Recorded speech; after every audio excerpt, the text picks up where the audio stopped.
गाड़ी आने के समय से बहुत पहले ही महेंद्र स्टेशन पर जा पहुंचा था। गाड़ी के पहुंचने का ठीक समय मालूम न हो, ये बात नहीं कही जा सकती। जिस छोटे शहर में वह आया हुआ था, वहां से जल्दी भागने के लिए वह ऐसा उत्सुक हो उठा था कि जानबूझकर भी अज्ञात मन से शायद किसी अबोध बालक की तरह वह समझा था कि उसके जल्दी स्टेशन पर पहुंचने से संभवतः गाड़ी भी नियत समय से पहले ही आ जाएगी। होल्डाल में बंधे हुए बिस्तरे और चमड़े के एक पुराने सूटकेस को प्लेटफॉर्म के एक कोने पर रखवाकर वह चिंतित तथा अस्थिर सा अन्यमनस्क भाव से टहलते हुए टिकट घर की खिड़की के खुलने का इंतजार करने लगा। महेंद्र की आयु 32-33 वर्ष के लगभग होगी। उसके कद की ऊंचाई 5.5 फीट से कम नहीं मालूम होती थी। उसके शरीर का गठन देखने से उसे दुबला तो नहीं कहा जा सकता, तथापि मोटा व नाम का भी न था। रंग उसका गेहवा था, कपोल कुछ चौड़ा, भौहें कुछ मोटी किंतु तनी हुई, आंखें छोटी पर लंबी, काली मूंछें घनी पर पतली और दोनों सिरों पर कुछ ऊपर को उठी थीं। वो खद्दर का एक लंबा कुर्ता और खद्दर की धोती पहने था। सर पर टोपी नहीं थी। पांवों में घड़ियाल के चमड़े के बने हुए चप्पल थे। उसके व्यक्तित्व में आकर्षण अवश्य था, पर वह आकर्षण सब समय सब व्यक्तियों की दृष्टि को अपनी ओर नहीं खींचता था। सूरज बहुत पहले डूब चुका था और शुक्ल पक्ष का अपूर्ण गोलाकार चंद्रमा अपने किरण जाल से दिगंत को स्निग्ध आलोक छटा से विभासित करने लगा था। स्टेशन पर अधिक भीड़ न थी। प्लेटफॉर्म पर टहलते टहलते पूर्व की ओर कदम निकल जाने पर ऐसा मालूम होने लगता था कि चांदनी दीर्घ विस्तृत समतल भूमि पर अलस क्लांति की तरह पड़ी हुई है। झिल्ली झनकार का एकांतिक मरमर स्वर इस अलसता की वेदना को निर्मम भाव से जगा रहा था, जिससे महेंद्र के हृदय की सुप्त व्याकुलता तिलमिला उठती थी। सिग्नल डाउन हो गया था। टिकट घर खुल गया था। थर्ड क्लास का टिकट खरीदकर महेंद्र गाड़ी का इंतजार करने लगा। थोड़ी देर में दूर ही से सर्चलाइट के प्रखर प्रकाश से तिमिर विदारण करती हुई गाड़ी दिखाई दी और झक-झक करती हुई स्टेशन पर आ खड़ी हुई। सामने के कंपार्टमेंट में केवल 2 व्यक्ति बैठे थे और वे भी उतरने की तैयारी कर रहे थे। महेंद्र एक हाथ में बिस्तर की गठरी और दूसरे हाथ से सूटकेस पकड़कर उसी में जा घुसा। जो 2 व्यक्ति कंपार्टमेंट में थे, उनके उतरते ही एक चश्माधारी सज्जन ने 2 महिलाओं के साथ भीतर प्रवेश किया। कुली ने आकर नवागंतुक महाशय का सामान भीतर रख दिया और मजूरी के संबंध में काफी हुज्जत करने के बाद पैसे लेकर चला गया।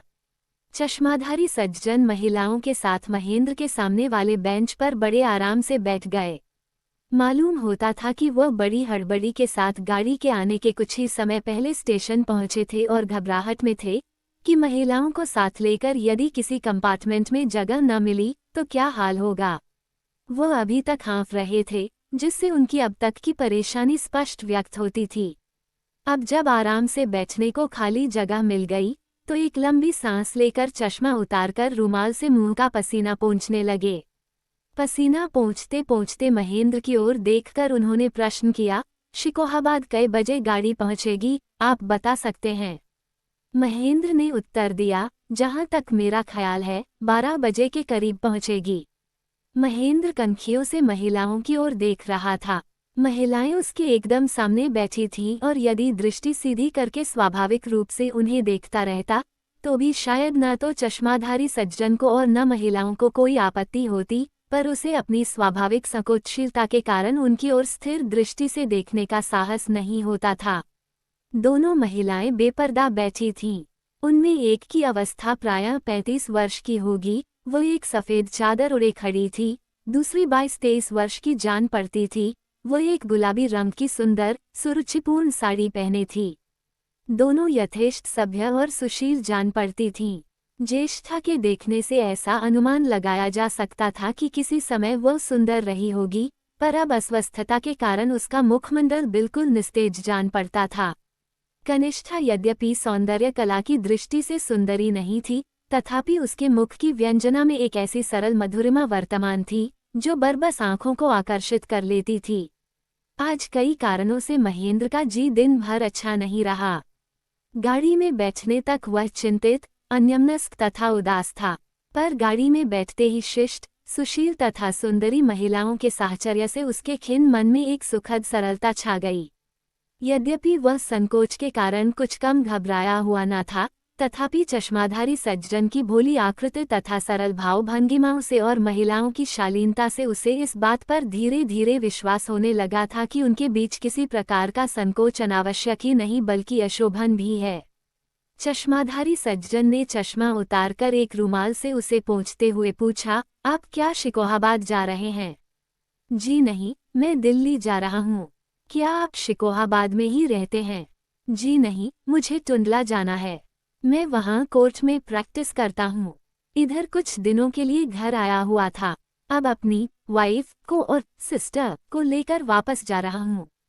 सिस्टर की तबीयत ठीक नहीं रहती, इसलिए उसे हवा बदली के लिए ले जा रहा हूँ। एक साधारण से प्रश्न के उत्तर में इतनी बातों से परिचित होने पर महेंद्र को नवपरिचित सज्जन की बेतकल्लुफी पर आश्चर्य हुआ और वह मन ही मन मुस्कुराने लगा। उसने अनुमान लगाया कि ज्येष्ठा महिला सिस्टर होगी और कनिष्ठा वाइफ। थोड़ी देर में गाड़ी चलने लगी। कोई दूसरा यात्री उस डिब्बे में न आया। चश्माधारी महाशय गाड़ी चलने के कुछ देर बाद ऊँघने लगे। वे रह न सके और बंधे हुए बिस्तर को तकिया बनाकर एक दूसरे बेंच पर लेट गए और लेटते ही खर्राटे लेने लगे। न जाने क्यों महेंद्र के मन में यह विश्वास जम गया कि इन नवपरिचित महाशय का जीवन बड़ा सुखी है। उनकी बेतकल्लुफी तथा उनके मुख का आत्मसंतोषपूर्ण भाव देखकर उनके मन में यह विश्वास जमने लगा था और जब उसने उन्हें निश्चिंत सोते हुए तथा खर्राटे भरते देखा तो उसकी यह धारणा दृढ़ हो गई। ज्येष्ठा महिला ने भी थोड़ी देर में ऊँघना शुरू कर दिया। वह ऊँघती जाती थी और बीच बीच में जब जबरदस्त हिचकोला खाती थी तो जाग पड़ती थी। केवल कनिष्ठा महिला पुनर्तः सजग थी। वो कभी खिड़की के बाहर झांककर चांदनी के उज्ज्वल आलोक में शायद पल पल परिवर्तित प्राकृतिक दृश्यों का आनंद लेती थी, कभी ऊँघने वाली महिला की ओर देखती थी, कभी खर्राटे भरने वाले महाशय शायद अपने पति को एक बार सरसरी निगाह से देख लेती थी और कभी महेंद्र को स्निग्ध किंतु विस्मय की उत्सुकता से पूर्ण आंखों से देखने लगती थी। उन आंखों की स्थिर दृष्टि जब महेंद्र पर आकर पड़ती थी तो उसे ऐसा मालूम होने लगता कि मोहाविष्ट हुआ जा रहा है और उसकी सारी आत्मा, यहाँ तक कि सारा शरीर भी अपना रूप बदल रहा है और यह किसी अव्यक्त तथा अतीन्द्रिय मायावी स्पर्श से कुछ का कुछ हुआ जा रहा है। वो उस स्थिर दृष्टि का तेज सहन न कर सकने के कारण आंखें फिरा लेता था। गाड़ी टटर टट शब्द से चली जा रही थी। जागृत महिला की गुलाबी साड़ी का आंचल हवा के झोंके से नीचे खिसक कर उसके लहराते हुए घनकुचित काले केशों की बहार दिखा रहा था। गुलाबी साड़ी भी हवा के जोर से फर फर फहरा रही थी। महेंद्र पूर्ण जागृत अवस्था में स्वप्न देखने लगा। उसे ये भी भ्रम होने लगा कि यह महिला, जो इसके पहले उसके लिए एकदम अज्ञात थी और निश्चय ही सदा अज्ञात रहेगी, न जाने किस चिदानंदमय लोक से अकस्मात आविर्भूत होकर उसके पास आ बैठी है और गुलाबी रंग की पताका फहराकर विश्व विजय को निकली है और वह उसका सारथी बनकर उस अनंतगामी रेल रूपी रथ पर चला जा रहा है।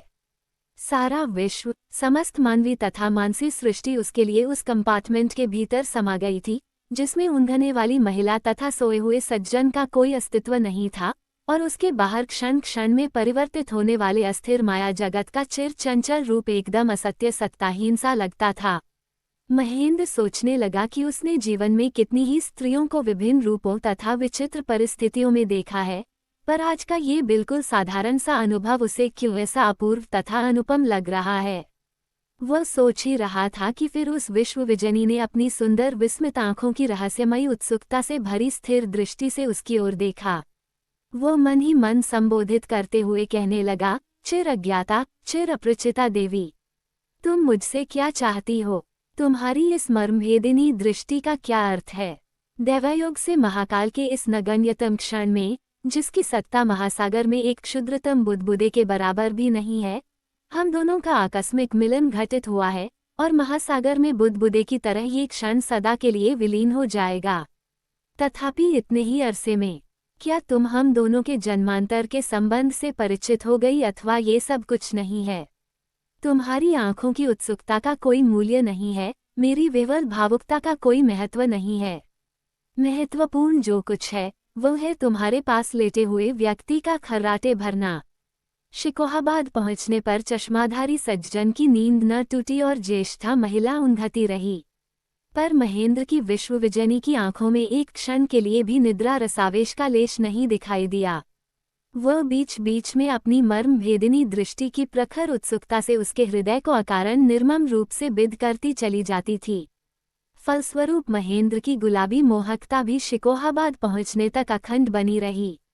शिकोहाबाद पहुंचने पर विश्वविजयनी ने चश्माधारी सज्जन के किंचित स्थूल शरीर को हाथ से हिलाते हुए जगाया। ऊँघती हुई महिला भी संभल कर बैठ गई। कुलियों से सामान उतरवा कर चारों व्यक्ति उतर पड़े।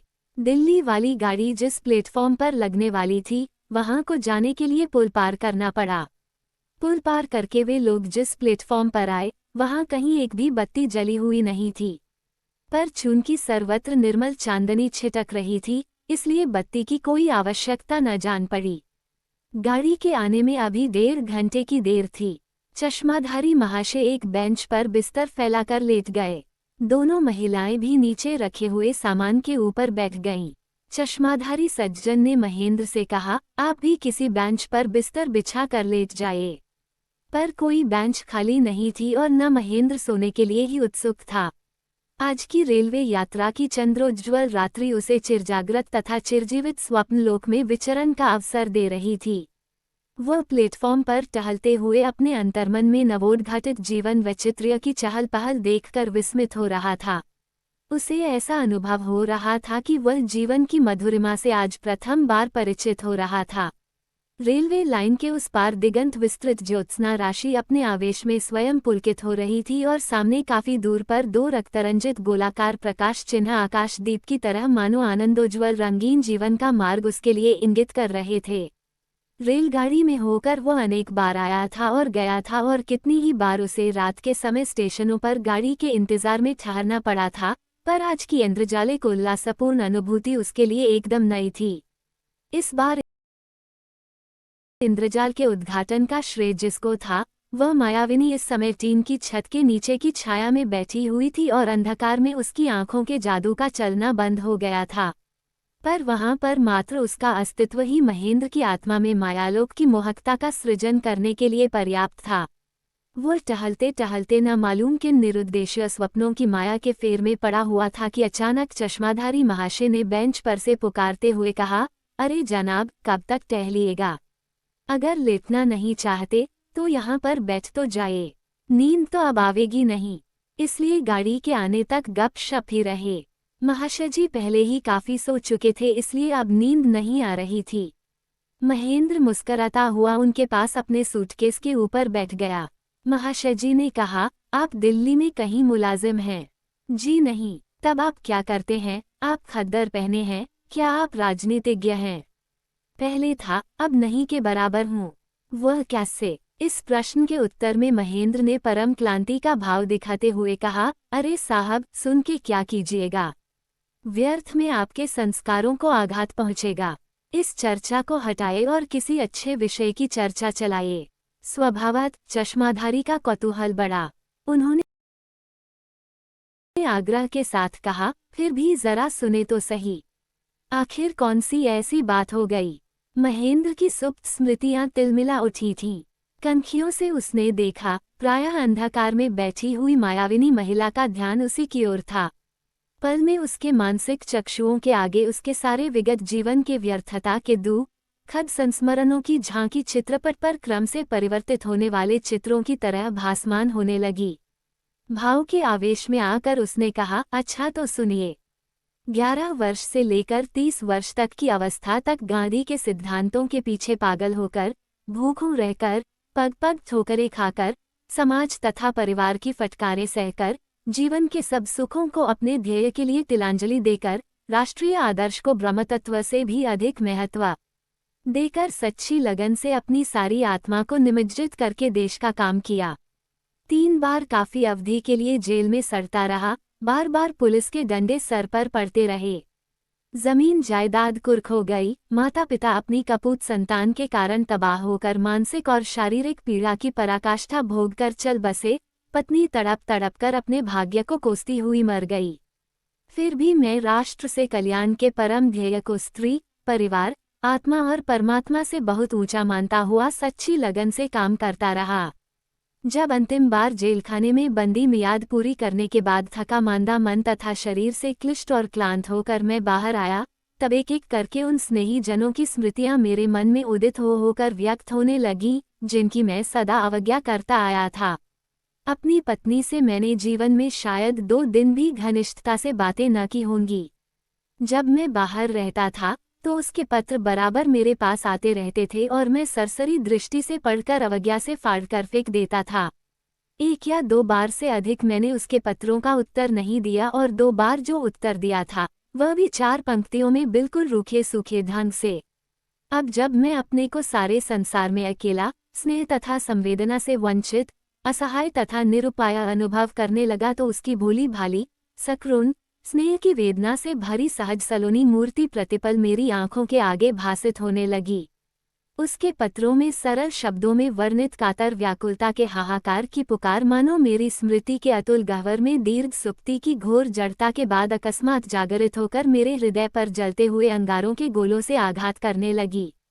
अपने जीवन में कभी किसी बात पर नहीं रोया था। माता पिता तथा पत्नी, किसी की मृत्यु पर आंसू की एक बूंद मेरी आंखों से न निकली थी। अब रह रहकर उन लोगों की याद में बिलख बिलख कर मैं बार बार रो पड़ता। मेरी स्नेहशील पतिप्रायण पत्नी की करुण पुण्यछवि उज्ज्वल नक्षत्र की तरह मेरी आंखों के आगे स्पष्ट भासमान होने लगी। रह रहकर मेरा जी विकल हो उठता था और मुझे ऐसा प्रतीत होने लगता जैसे मेरे हृदय में किसी के निष्कलंक सुकुमार प्राणों की पैशाचिक हत्या का अपराध पाषाण भार की तरह पड़ा हो। बहुत दिनों तक इस नृशंस अपराध की भयंकर अनुभूति का भूत मेरी आत्मा को अत्यंत निष्ठुरता से दबाता रहा। अब भी यह भौतिक आतंक कभी कभी मेरे मन में जागृत हो उठता है।